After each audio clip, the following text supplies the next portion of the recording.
Welcome to Bits About Books, the home for conversations with authors of breakthrough books on sales, marketing, and business. I am your host, Shubhanjan Sarkar, founder of Pitchling, the next generation buyer-seller engagement platform, where our mission is to make buying easy. Our guest today is Richard Harris, and we speak with him about his new bestseller, The Seller's Journey, your guidebook to closing more deals using neat selling. The difference is I have to earn the right to ask those questions. I have to do it in a non-pushy, non-cheesy car salesman point way. I don't sell much of anything. I exchange ideas, and then they decide if they like my idea or not. And I know how to present my idea the best way possible that doesn't feel manipulative, that doesn't feel pushy, that doesn't feel obnoxious, and I give them a way out. I'm like, if you don't want it, just tell me. I don't need to hound you. Richard Harris is a multi-award-winning sales leadership expert and trainer who has fundamentally reshaped how modern companies approach sales conversations and customer engagement. As the founder of the Harris Consulting Group, he has earned recognition as a 4-time Salesforce Sales Leader and 5-time AAiSP Top Sales Leader for his innovative Earn the Right methodology, which transforms how sales teams navigate customer relationships and drive revenue. Harris's client portfolio spans Fortune 500 enterprises like General Electric, Visa, and Salesforce to high-growth startups such as Dusty Robotics and Lattice. Beyond his consulting work, Harris is the co-founder of Surf and Sales and has established himself as a prominent voice in the sales community through his widely followed podcast of the same name, which has aired over 400 episodes. His thought leadership and expertise have made him a sought-after guest speaker on numerous business and sales podcasts. A passionate advocate for mental health awareness in sales, Harris balances his professional achievements with his role as a husband and a father of 2 sons. His approach to sales leadership emphasizes both high performance and human-centric values, making him one of the most respected voices in modern sales transformation. Now, on to this truly insightful session with Richard Harris. Richard, welcome to Bits About Books. We have waited a long time to get you on the show, and I'm delighted that you're here. I'm sorry it took me so long to get here, but I'm excited, and thank you for asking me to be on it. I talk to a lot of authors, and one of my favorite things is to talk to them about their writing process. And that's also sort of a defining feature of the podcast, because I don't think anywhere else that is discussed. And people love it, because when you actually say, look, this is what happened. I was in a workshop and this triggered and I did this and so on. Right. So it's always very exciting, because it's sort of like making of the movie. That's why you go and say, okay, how was it made? And then you sort of connect it with what you're reading. Right. So that's the idea. So I know that the system that you're talking of, the NEAT system is your trademark of your company. Right. Which I presume you would have done some time back. It was not something which is new. Correct. And we'll go into that. I mean, when did you do that and so on? But what made you think that it's time now to write a book to tell people about it? Yeah, it's a good question. I know you tell me, but I started writing a book several years before I got to this book. Right. I knew and the reason is in the business that I'm in sales training and consulting, I'm not going in to write a New York Times bestseller, right? Mm-hmm. I'm going in to write something that's to help a very specific part of a community that I am, which is the sales world, and trying to help others, elevate their game. The book for me, the reason I wrote it was were twofold. One, help people. And 2, it sort of acted as a stronger validation and a little bit of a calling card for me. I'd already been in the sales training and consulting space for 6 years or so. And it was kind of like, well, what's the next thing I could do? Selfishly that yes, it helps me, sure, but it does help other people, right? Like there's a give and get there. And it was never about, am I going to make a ton of money? I don't know, maybe in 10 years, I'll make my money back from what I spent to write this book, right? Because when you do the self-publish thing, that's kind of how it goes, Yeah. And I started writing something in 2019, maybe. I didn't get super serious about this until 2022, 23.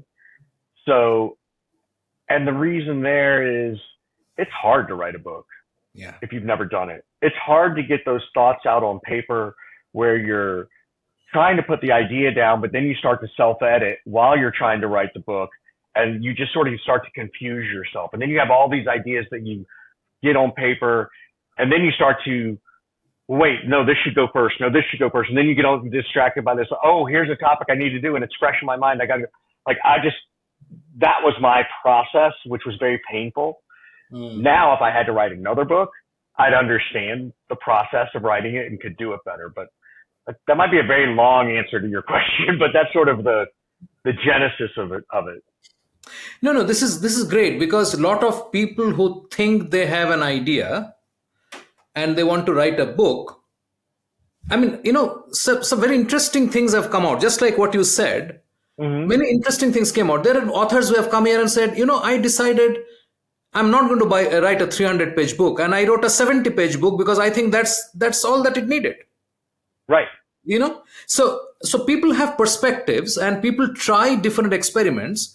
So I think there's a great deal to learn from the fact, if for instance, somebody is trying to write a book and going through exactly what you went through, he will know that it's not happening in isolation with him, but this is generally what happens when you write your first book. Right. It's fine. Totally.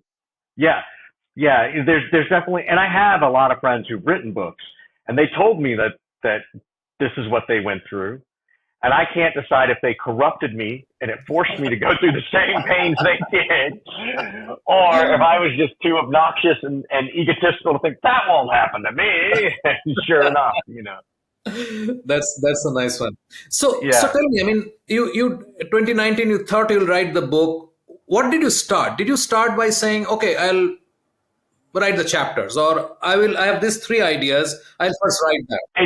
That's a really good question.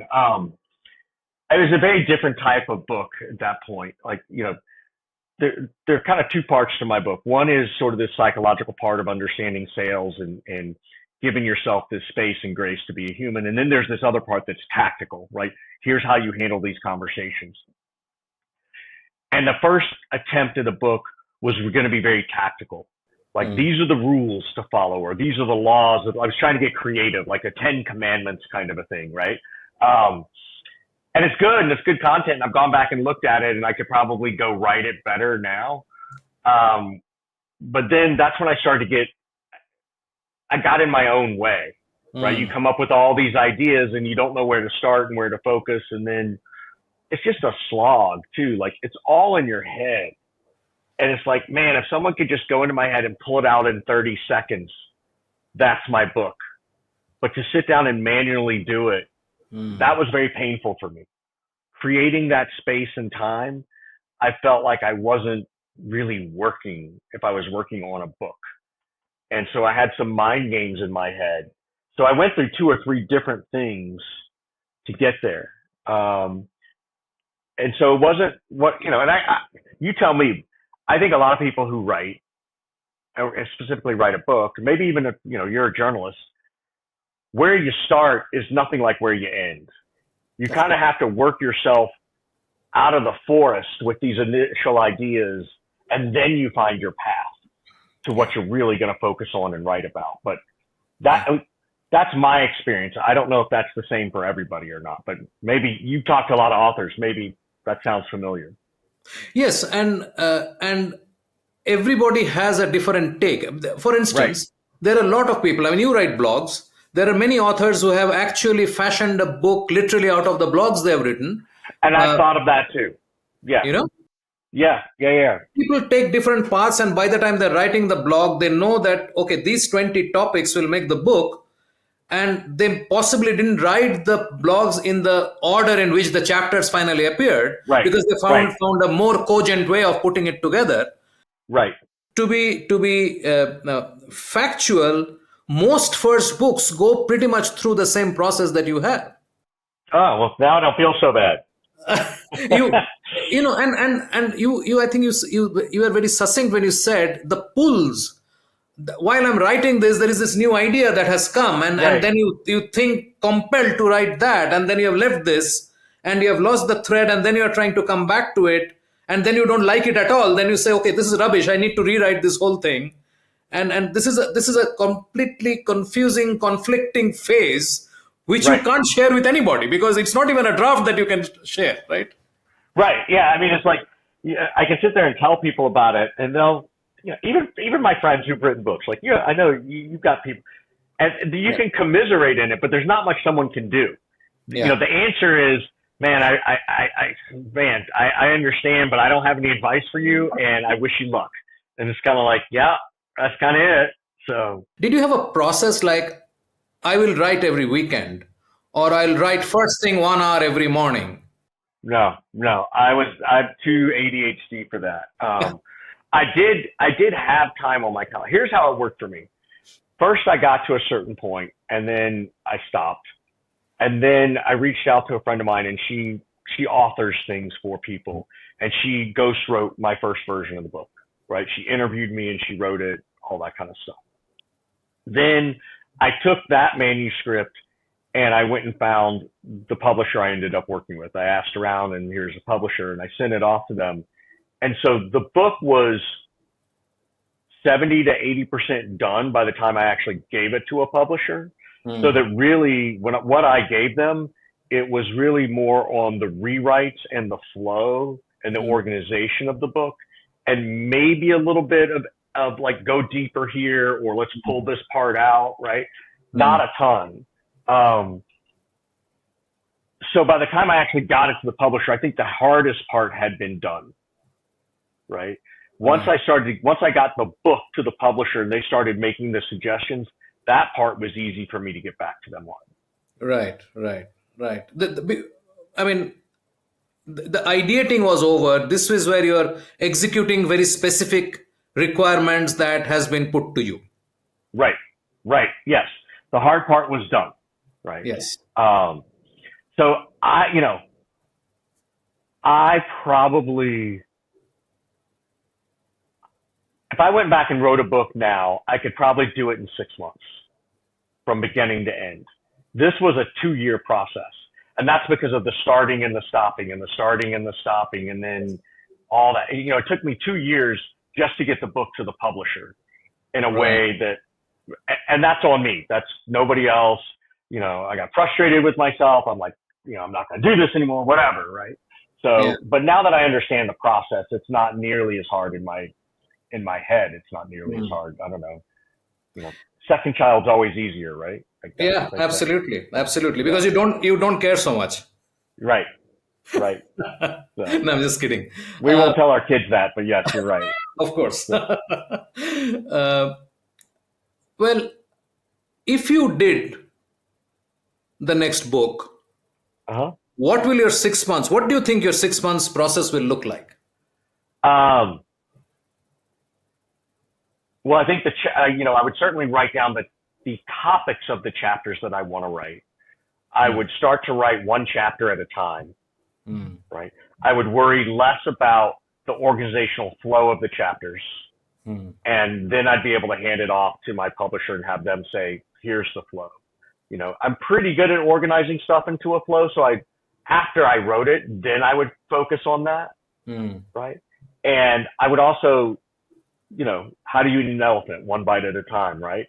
I would be like, okay, I'm going to do this chapter this week, because I'm willing to bet I could bang out a chapter in about an hour and a half, right? Maybe even faster, depending on how I think about it. But I'd have enough down that my publisher would be able to go, you need to write more about this. You need to add more. And so I think that's what my first draft would look like. And I think I could get that done pretty quick.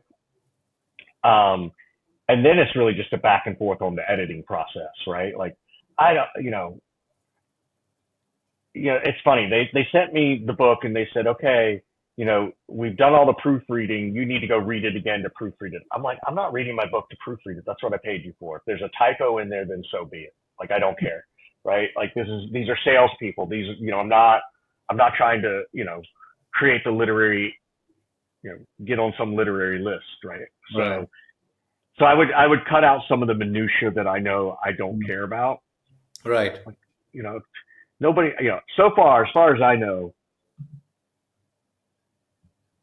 nobody's criticized my book because there's a punctuation point off. And if they did, like, okay, fine, email me. I'll Venmo you your $12. Like that's the least. You are the least of my concerns when I have that kind of a critic. Right. And I had to kind of convince my publishers of that a little bit too. I'm like, you guys are you're overthinking this. Like, no, they don't care. Like, Mm. and by the time they want to criticize me, they've already bought the book. Like, so, Yeah. but I'm also unique in that sense too, because literally in the first page of my book, I give people my email address and I tell them, if you think the book sucks, email me. I'll give you your money back. Like, I'll send you your money. If you don't think if you don't think $12, you're going to get $12 of value out of this. Okay, fine. So that's kind of where I don't care about certain parts and why I think I could do it faster. Of course. And anyway, I mean, punctuation is the least of the issue. And as Right. you rightly said, I mean, nobody's going to learn less or more because a punctuation is put wrongly in Uh-huh. one place or not put there. Yes, I mean, 100%. you're not writing a code for a SpaceX to take off. I mean, one Right. punctuation. Yeah, exactly. I'm not writing code. That's a great example. I'm not writing a computer code here. Exactly. So you're fine. Right. This is a good segue to get into the book itself. But before you talk about it, talk about when did you think that you have a process that you have discovered in Neat and you should go and register it, copyright it. Yeah, articulate it and all that stuff. Yeah.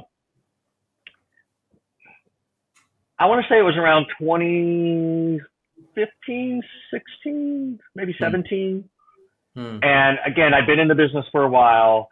Differentiation matters in our business. Of course. Not a lot's really changed in the sales world, right? Since Mesopotamia, like, there's still products and goods and services, and there's a market for which you go and you sell those, and buy those things. And so I was looking for some level of differentiation, and I didn't like what I was seeing out there. And I just I don't even know how, it just sort of started to come to me of need, the economic impact of that need, gaining access to authority and timeline. And that economic impact and access to authority were two of the big differentiators for me, because people talk about it in sales. You got to get to authority. You got to get to authority. Who's the authority figure? And I'm like, no, you have to get access to that person, and you're never going to start with that person in most cases in sales. So that's where access came in. Economic impact, that came to me because I just felt like it resonated, that when we are trying to sell things to people and people want to buy them, they're doing it because it's going to have some level of impact. For what I do, there is an economic impact, meaning I'm trying to help that company close more business, right? Which means that their sales team is trying to close more business, and their my customers' customers have some economic impact for not having a particular service available, a particular device available. And so it became a way to articulate it. And it became a way to articulate, to dollarize the pain. So that's where it all came from. But at a highest level, it's like, how am I going to differentiate myself from every other person that's out there, right? Yeah. And I didn't know what it was going to do, what it was going to, would it become popular? Would it just be a little niche thing that Richard discovered, that nobody cares about, but it makes them different?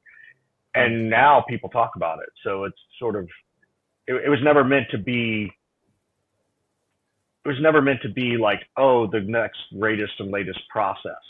It just sort of was something for me to differentiate myself, and then it sort of worked its way into that. Sure. I understand. So let's get back to the book. Mm-hmm. You start by talking about people not really appreciating or understanding the role of sales, and in social settings, how difficult it is to communicate to friends and family and other people that you are meeting that I'm in sales, and Yeah. what does that communicate to them? Right. So talk about Yeah. a bit about that. So the first title of the book was actually going to be called Yes, I'm in Sales. That was the first title. Because I think we all carry this burden that salespeople are looked down upon, we're frowned upon, it's not a great profession, and we carry that burden with us. And so that was sort of where I was going to call it, Yes, I'm in Sales. I was like, no, you got to stand up and say it. Like, be proud of what you do. I don't know anybody who's a lawyer who's not proud to be a lawyer, right? Mm. Yeah, they get the jokes, right? Same thing about a doctor. And then I also realized, like, it's like you're at a party and someone says, well, what do you do? And everybody's like, I'm a doctor, I'm a lawyer, I'm in sales. And they don't know how to even react. Like, they think they like stepped in a pile of poop, right? Like, they really do. And I decided, like, that's just not the mentality. Like, I do more good for the world and the economy than most doctors and lawyers will ever think of doing. I've trained thousands of people who don't need a college education, and some who do, to make billions of dollars for their companies, money for themselves, to provide for their family, to send their kids to school. And it's all altruistic. There's not a doctor or lawyer who can say that they do that. There might be the doctor who, operates on, William Hawking's brain, or, somebody who's that valuable to the world at large. But for the most part, they're not. They're just patients, right? And for the most part, my people are salespeople. Like, that's, I'm not out there, saving the next heart surgeon, right? But I don't know of another profession that can put so much energy into the world for which we all live and buy and sell as consumers, that does more good than sales. I cannot find another profession that does that.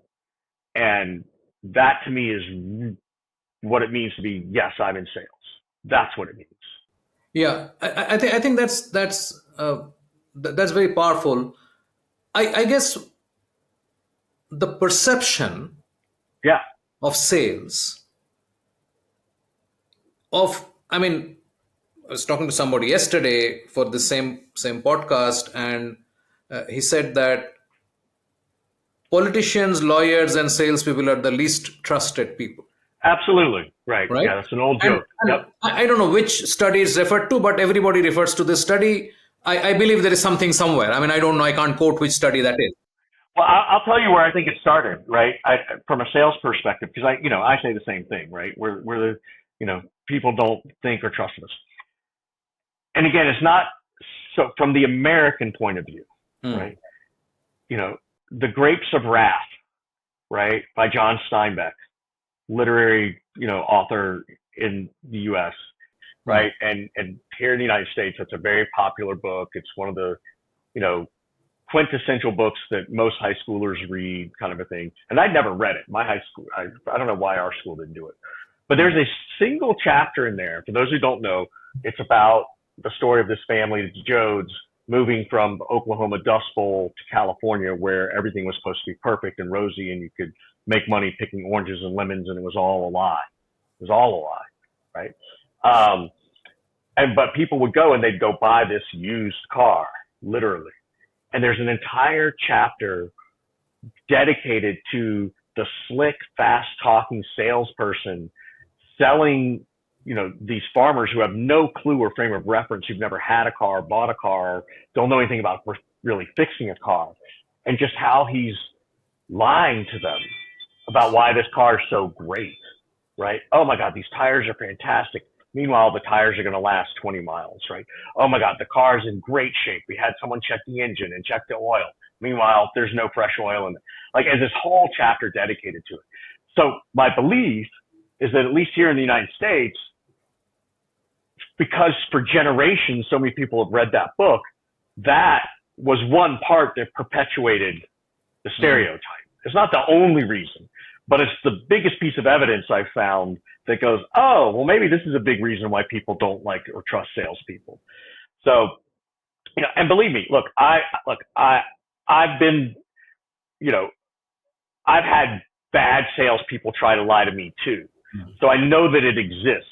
I know that it existed before the grapes of wrath, after the grapes of wrath, right? Like, history is, there's tons of terrible sales examples out there in history if you really stop and think about it. But that was just one place where it's sort of like, okay, that's concrete. I know where that's coming from. Right, right. I guess people also look at sales as a transient career a lot of times. Yes. Yes. No, I'm different, right? I was one of the few people who kind of knew I was going to go into sales and into business.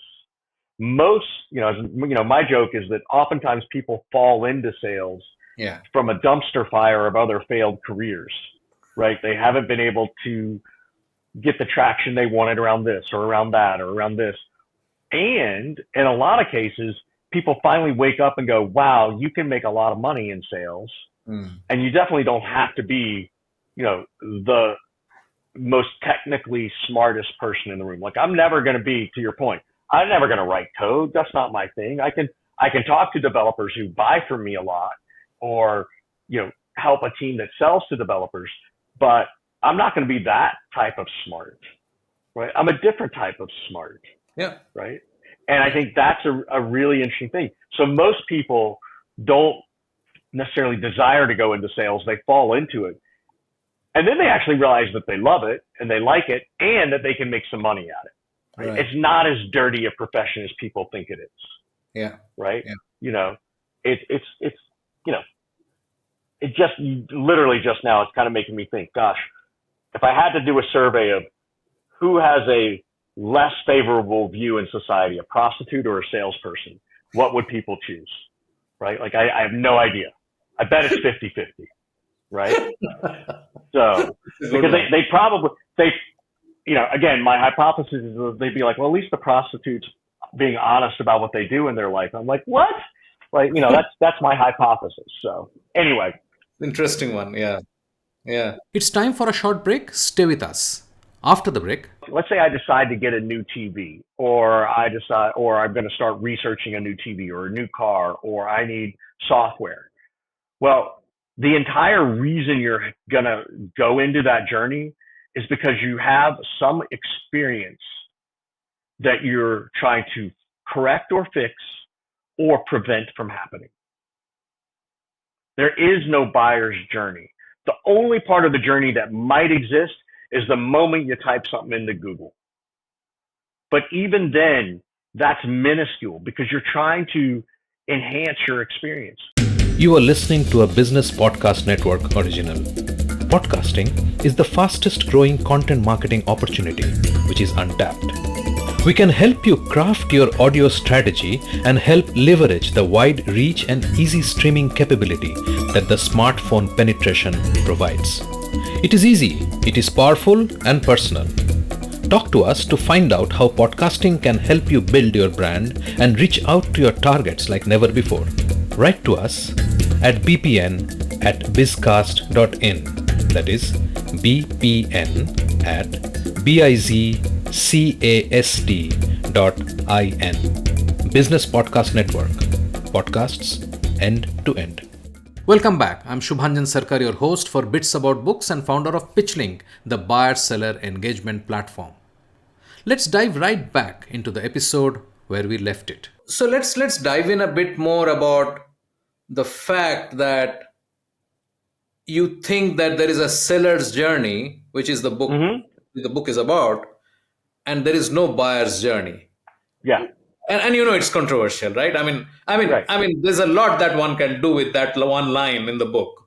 Okay, that's the whole purpose. Yeah, I dropped it at this conference a couple of months ago, and you could see half the room gasped, and the other half, well, I would say a third of the room gasped, a third of the room was like, didn't believe me, and another third were like, yes, finally someone said it. Right. So yes, it's meant to be controversial. It's meant to spark a conversation, all that kind of stuff, right? And that's what's good, right? It's not, I will defend my argument, but it doesn't mean I have to be right. I just want to encourage people to think. Yeah. Right? I get it. There's only a buyer's experience through a seller's journey. Even if let's say I decide to get a new TV, or I'm going to start researching a new TV or a new car, or I need software. Well, the entire reason you're going to go into that journey is because you have some experience that you're trying to correct or fix or prevent from happening. There is no buyer's journey. The only part of the journey that might exist is the moment you type something into Google. But even then, that's minuscule because you're trying to enhance your experience. The moment you Google something, you're now on the seller's journey. You're looking at what the marketing team has put in for SEO. You're looking at what marketing has put in for SEM, for Google AdWords. You're looking at all the things that pop up so you can do your research, and you click on the link based on what feels like the right link. That's an experience. Feelings are experiences and emotions. And so that's where I believe that there's no such thing as a buyer's journey. There's only a buyer's experience through a seller's journey. We've all been through terrible sales journeys because it gave us a bad buyer's experience. We got tons of apps on our phones that we don't use because it's a terrible app. That's not because you went on a bad buyer's journey. It meant you had a bad buyer's experience. So that's my philosophy on this. And I love to talk about it. I love people to call me out on it and engage on it. But, that's where it comes from for me. Yeah, it's interesting. And since I promised that I'm not going to challenge you on this today. Please, go ahead, challenge me. I don't care. No, doesn't mean I'll not come back to you tomorrow for another chat. Okay. No. That's the stated purpose. So tell me about this process you think is happening, because while I get what you're saying in terms of the buyer's experience, but buyers do have a process. Sure. Journey is a fancy word. Okay. Like everything in sales, we need to sort of make it a look little fancy, more attractive. It is debatable whether the seller has a journey at all. It may be a process he's trying to follow. So it's only play on words. I'll leave it at that. But that's not the question. The question is, what is okay. And this I'm asking you as a professional who has seen this so close and for so long. Sure. When we talk of sales, it appears that we salespeople are selling. Right? We are selling. That's the perception. I agree. Yeah. No sale happens unless a buyer signs on the dotted line. Yeah. It appears we are selling. But it is actually a two-way process. Right? Our selling process has to meet the buyer's experience, to your terminology, and somewhere it sort of fits into each other. Yes. And a transaction happens. Correct.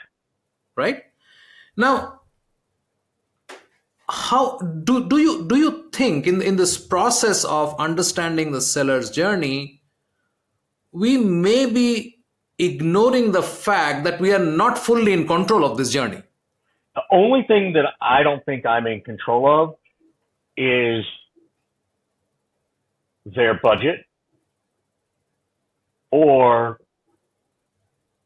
what they really want to accomplish. Because lots of times they don't know what they don't know. So there's very little in the way that I sell, in the process that I go through, and the process that I teach, that only thing I don't have control over is the amount of information they're going to give me, and it's my job to get them to give me the information. That's that part where you say they sort of come together, right? Through trust, right? Like as I always say, our job in sales is to get people to fall in trust with us. not to fall in love with us. They can fall in love with the results. They can fall in love with the TV or the car or the software, whatever, but they got to fall in trust with me. Yeah. So what I can control far more than most people think as a salesperson. I can control the time of the call. I can control what answers they're going to give me based on the questions. I can control the ability to organize the entire conversation based on how I know to make it work so that they do answer those questions. And I have the ability, and anybody has the ability, to make it not manipulative, to just be a conversation. Yeah. Right? There's that. So that I control far more than I think people think a salesperson can control. And I think salespeople can control far more. Now, the difference comes to that experience, right? The difference is I have to earn the right to ask those questions. I have to do it in a non-pushy, non-cheesy car salesman point way. I don't sell much of anything. I exchange ideas, and then they decide if they like my idea or not. And I know how to present my idea the best way possible that doesn't feel manipulative, that doesn't feel pushy, that doesn't feel obnoxious. And I give them a way out. I'm like, if you don't want it, just tell me. I don't need to hound you. I don't need to send you 1,000 emails. Like, it's what's going to happen. Right. So, so for example, here's a level of control, right? Someone's like, oh, Richard, you know what? Just send me an email with your information. Happy to send you that email. Okay. Here are 3 things I could send you. What would you like? Okay, send me that. Great. Now, when I send you this email, I'm going to call you every day, 3 times a day, to see if you got my email and to see if we're going to continue the conversation. So before I send you this email, that's what's going to happen. Do you really want me to send you the email? Because if you don't, that's fine. I won't bother you. Right? That's me in complete control of the entire conversation. Right?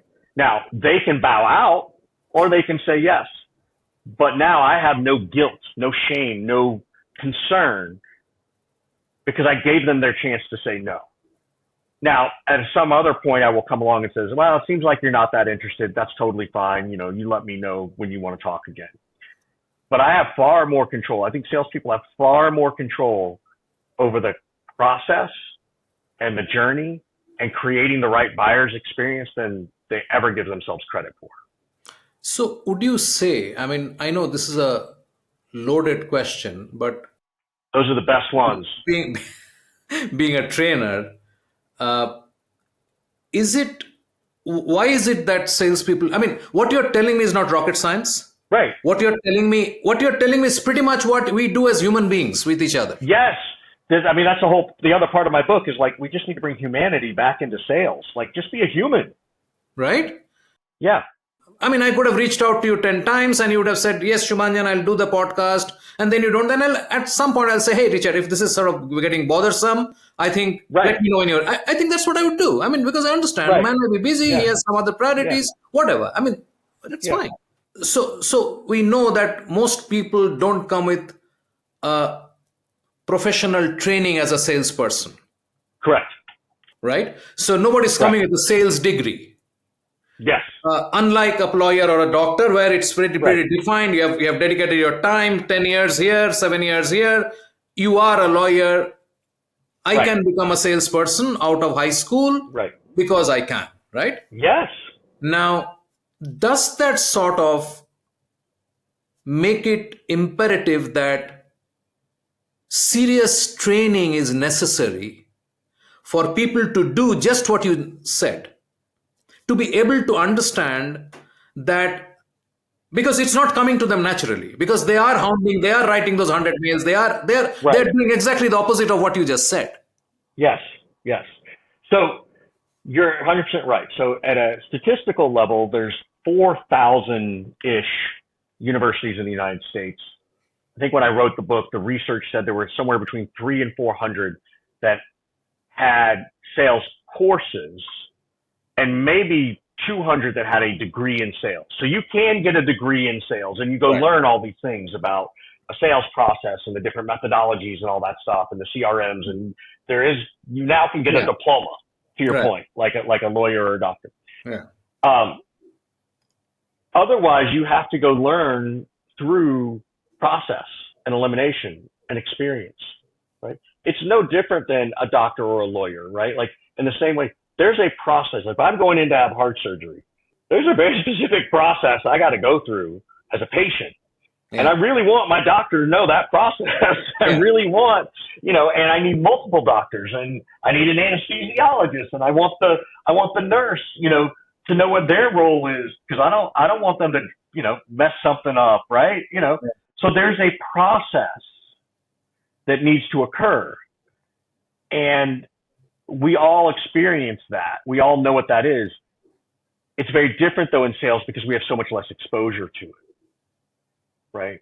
And if you think about it, I've never thought about it this way, but even now as a kid, you take your kids to a pediatrician early on, right? And there's a process for that. And the kids learn that this is part of life, right?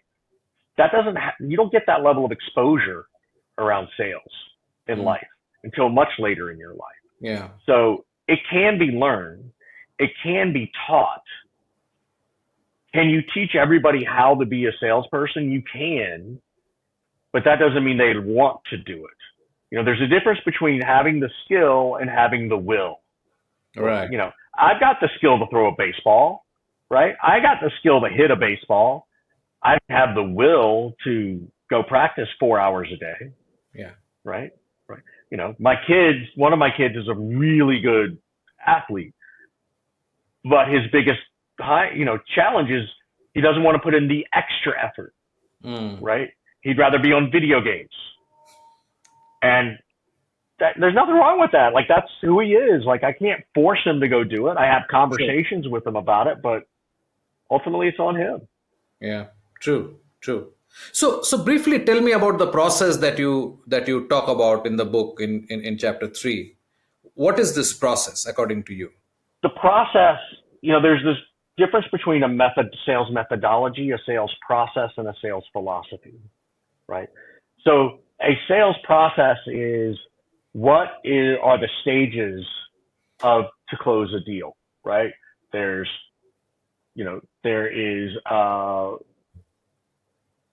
qualification, discovery, selection, negotiation, and closing, right? Like that's the main part of the sales funnel. Right.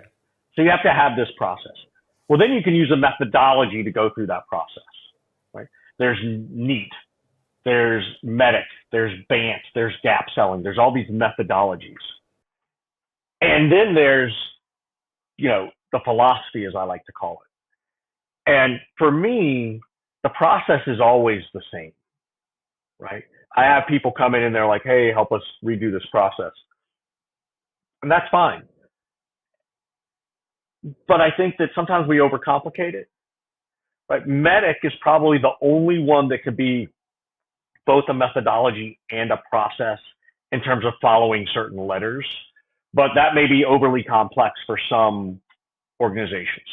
So you have to decide, well, what is your process, right? What is the journey? What is the seller's journey that a salesperson has to take a customer through to close that deal? And how do I do it in such a way that provides a great experience? Right? So for me, I don't believe that you have to rip and replace things. If you've got a MEDIC sales process, don't rip and replace it with NEAT. That's silly. The reason MEDIC's not working is twofold. One, it's either too complex because you've got a short sales cycle, or B, nobody's coaching to it.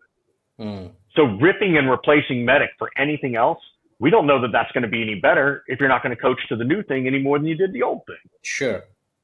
Right. So there's a lot of times where I feel like NEAT is, in some cases, it's a process.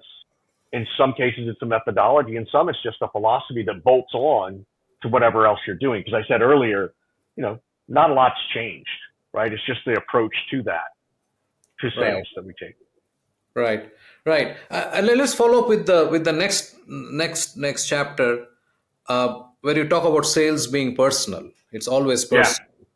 Yeah. I want to add to that by asking this, that we know that large corporations, while you would like to believe that we are selling to one person, it's really not that. There are many people involved in the decision-making process. Yes. And And while no one person has the ability to say yes, but every person has a veto, which can derail the entire process. Yes. So that's how it works, that no one person can help you sell, but one person can veto you and you're out of the process. So, Correct. so elaborate a little more. How can you be personal with, say, a committee of 5 people? Yeah. So there's a couple of things. One is that sales isn't personal, but so is buying. Buying is very personal. It's like, I got to give up this money for that. That's emotional. Yeah. Purchasing is an emotional experience. There's a feeling.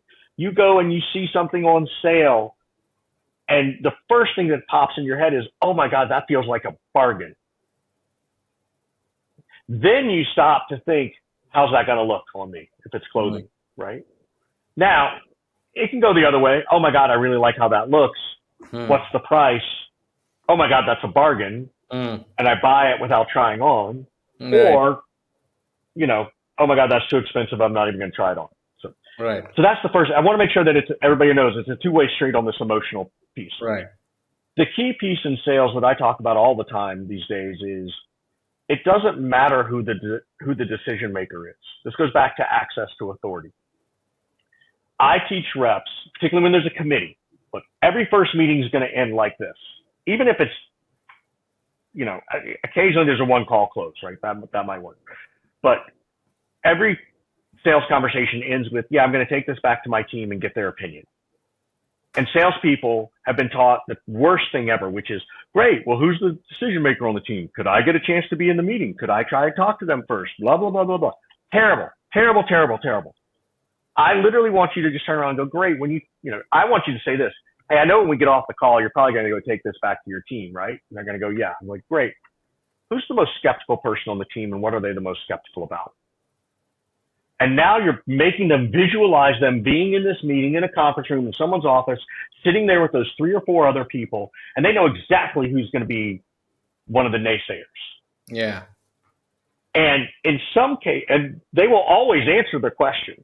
And sometimes they'll even say, well, I'm the most skeptical. Great, I'd love to hear that. Now I know, well, what are you skeptical about, right? But they'll say, oh, that's going to be Bob, or that's going to be Sarah. And they're going to be skeptical about these things. Okay, great. So would you like me to give you a little bit of information so that they don't turn around and ask you about that and you become a ping pong ball going back and forth between us? And everybody laughs when you say that because they've all been the ping pong ball. Nobody wants to be a fucking ping pong ball. Like, nobody does. So that's, to me, how you work with the group at the first level, right? The first level is, let's just call out the skeptics. Sometimes the skeptic is the decision maker. Sometimes they're not. Regardless, you're never getting to a decision maker until you figure out who the skeptics are, what they're skeptical about, and can you work through that with the skeptic or with your champion. The other benefit of this, and then I'll shut up. The other benefit of using this question of, hey, who's the most skeptical? What are they skeptical about? You're now able to determine how much of a champion is this person really going to be for me in that room? How much is this person really going to advocate on my behalf? And the cool thing, the third part of this is that what happens is that person now starts to trust you more because you said you understand what they're about to go through and that you're trying to make it easy for them. That means that you get a little +1 in the trust column compared to maybe a competitor they're also talking to. Because very few people ask this question.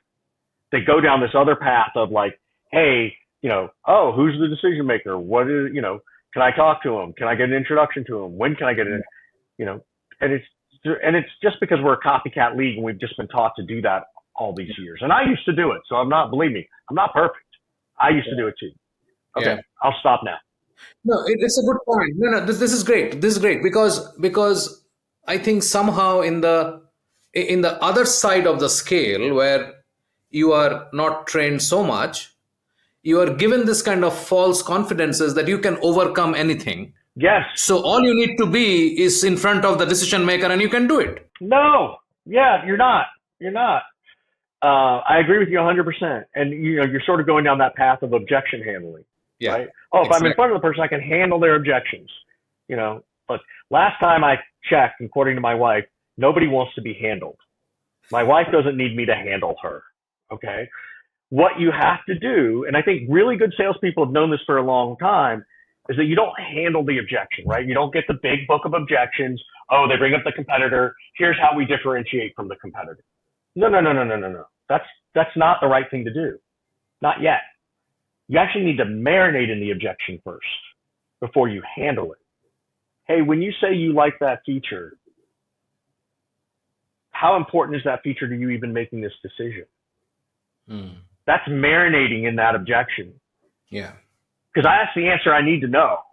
Because if they're like, oh, it's a must-have, well, I may not like the fact that I don't have it, but at least now I have a reason. Yeah. Right? Now I've got something logical. Right? So that's the part. You have to marinate in the objection and understand where their concern is coming from and how important is that concern in relation to the objection they're bringing up versus us just trying to handle it because of the big book of objections. And here's what you say when they say this. I love the fact that you use the word concern because, Richard, for a long time, I thought that the word objection is too sales out in the process because finally we are trying to sell something to somebody. He's not objecting. Objection is our point of view. They're objecting. Right. But actually what he's expressing is concern. That's I've never heard about this. There's a new chapter to the book. I dropped that word and then you picked up on it in a way that I even haven't thought about it. Thank you. That's cool. Right? So we have to be respectful about somebody who is going to give us money. And as you said, they're trying to fix experience. They're trying to do something with their money or their time and their energy. They're entertaining you. They're not objecting. They have concerns. They're expressing. Yeah, they have concerns. Wouldn't you say that, okay, this car has only 200,000 miles warranty. What happens after that? That's not objection. Right. Yeah, that's not an objection. That's a concern. It's a concern. Right. And so it's legitimate. And I think our classifying it as objection actually projects an idea that we are in conflict with the customer. I just wrote this down. Like you nailed it. I agree. Thinking of things as objections is very selfish. Yeah. Right. Right. If you think about it as if it's their concern, then that's selfless.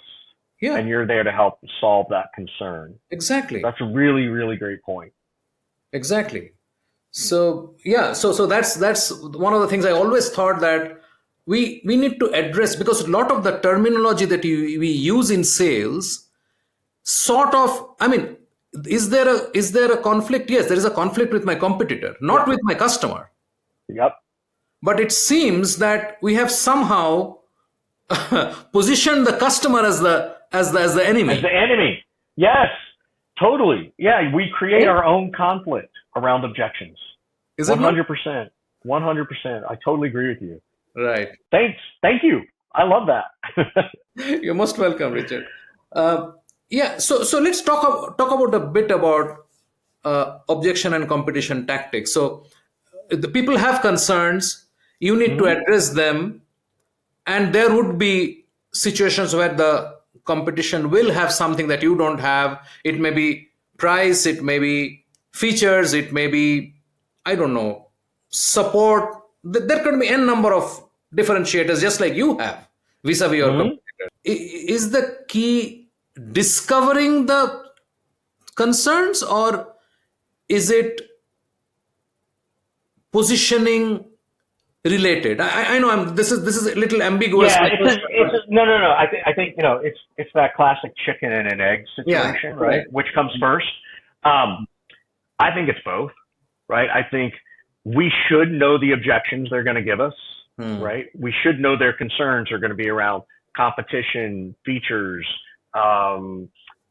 commercial terms, right? Could they build it themselves versus buy it themselves, versus buying, right? There's 5 or 6 standard concerns and objections that they have. There are a couple of ways to handle them, right? And through the process. One is to bring them up ahead of time. It's kind of like, it's like when I said, hey, who's going to be the most skeptical? Well, I'm bringing that up because I already know that that's going to be a concern, right? That they're going to have to go through that part of the process. You can try to pre-handle certain things if you want, right? You can say things like, hey, before we get into this demo, what are the parts that are the most important to you? Because I don't need to kill you with death by mouse click, right? So that their objection isn't, well, I didn't see what I wanted to see, which they may never even tell you, right, from a demo. Yeah. You can pre-handle the commercial terms conversation in certain ways. So I think this one's a give-get. It's a two-way street. And the important thing is not to know how to handle it, but to your point, know how to navigate it. Yeah. Right. Like I wrote something the other day that said, objections aren't, those are really just more like road signs on telling you how to get to where you need to go. Yeah. Right? They're just part of the map, and we shouldn't be shocked when we see them. We shouldn't be shocked that we got a detour all of a sudden. We should expect there to be detours. Yeah. So I think if I'm understanding your question correctly, I'm not sure I answered it because I got a little long-winded there, but. Yeah, I mean, these are not black and white. These are not straightforward situations. It's very, very subjective, right? So I mean, you may discuss whatever, but it may not be applicable in a scenario that somebody may come up with. So it is more to generally understand the space and get your understanding at a higher level so that you can then apply. I mean, it's like what you said earlier, that you have to understand the philosophy. If you understand the philosophy, then the methodology, then the application, all that will follow. But you have to understand the core. And the core is the philosophy, right? Yeah. And it's a little bit like, as a salesperson, I feel like this is the part where we are a little bit like a doctor, where we need to have a certain level of bedside manner. Yeah. Right. And look, we've all been to, if I go and have a heart problem or a brain problem, and I can go to UCSF here, which is one of the world's greatest for that thing, I may not be that concerned with my doctor's bedside manner. I'm more concerned with his ability to do the job and keep me alive, or for her to keep me alive, right? But I think in sales, it's a little bit different in that regards, where we have to have a better bedside manner. We have to create a better experience for the buyer, and spending time talking about it a little bit. Yeah. I agree. Let's get to the closing, and I sort of can imagine what this is about, but let's talk about this never-ending journey. Yeah. So, again, like a lot of professions, things change and shift, and we need to self-educate. Again, if I go back to, the doctor, I want my doctor, if she's my heart surgeon or brain surgeon, I want her to have been reading up on the latest stuff that's going on, right? Same thing as with a lawyer or an accountant, like they need to know the tax laws. Same thing with sales. We have to be self-educating along the way. We have to keep doing things and keep an open mind. Like your whole thing you just taught me about this concern versus objection. Like my mind is racing about trying to write something about that, because that's a great point of view, really good point of view. So we have to be willing to be a little more humble and try to learn and hear something from somebody else, which I will say is probably my biggest Achilles heel. As a Gen Xer, I spent so much of my life figuring it out on my own, all by myself, that I don't think I need help, when in fact I probably do. So there was a part of the book at the end where I talk about this never-ending journey, which was a realization I had to go through my own experiences, that I wanted to, encourage others. I think younger generations are a little more adept at learning because they have so much easier access than you and I did.